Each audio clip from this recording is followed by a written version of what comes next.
میری خوبصورت بیوی میری آنکھیں نہ ہونے کا فائدہ اٹھاتی رہی اور میرے دوست کے ساتھ ایسا کام کرتی رہی کہ میں بتا نہیں سکتا۔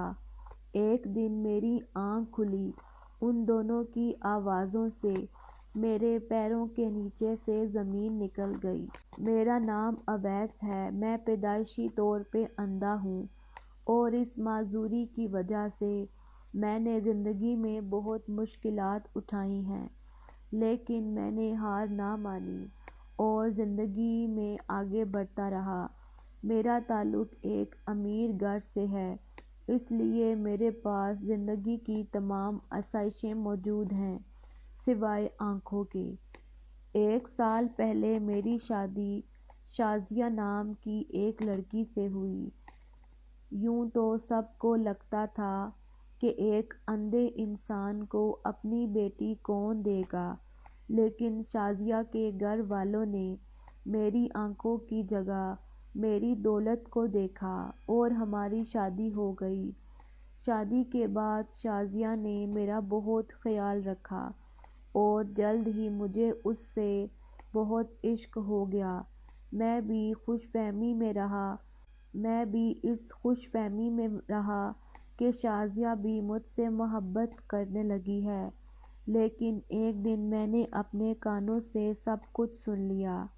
کاشف میرا بہت پرانا دوست تھا اور میں اس پہ اعتماد کرتا تھا۔ وہ شام کو مجھ سے ملنے میرے گھر آ جاتا اور ہم اکٹھے بیٹھ کے بہت دیر باتیں کرتے۔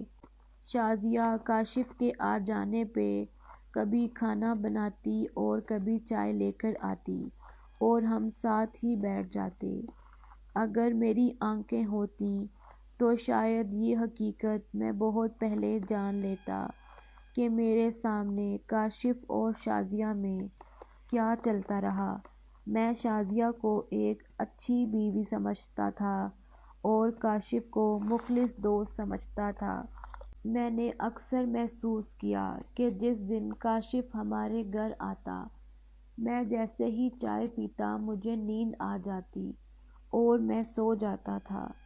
اصل میں شازیہ میری چائے میں نیند کی دوائی ملا دیتی جس سے مجھے بہت نیند آتی، اور پھر کاشف اور شازیہ میرے ہی گھر میں بے شرمی کی تمام حدیں پار کر دیتے۔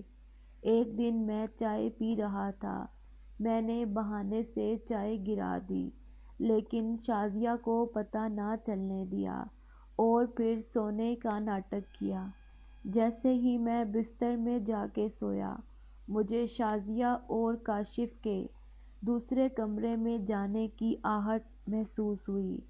کچھ دیر کے بعد دوسرے کمرے سے ایسی آوازیں آنے لگیں کہ میں سوچ بھی نہ سکتا تھا۔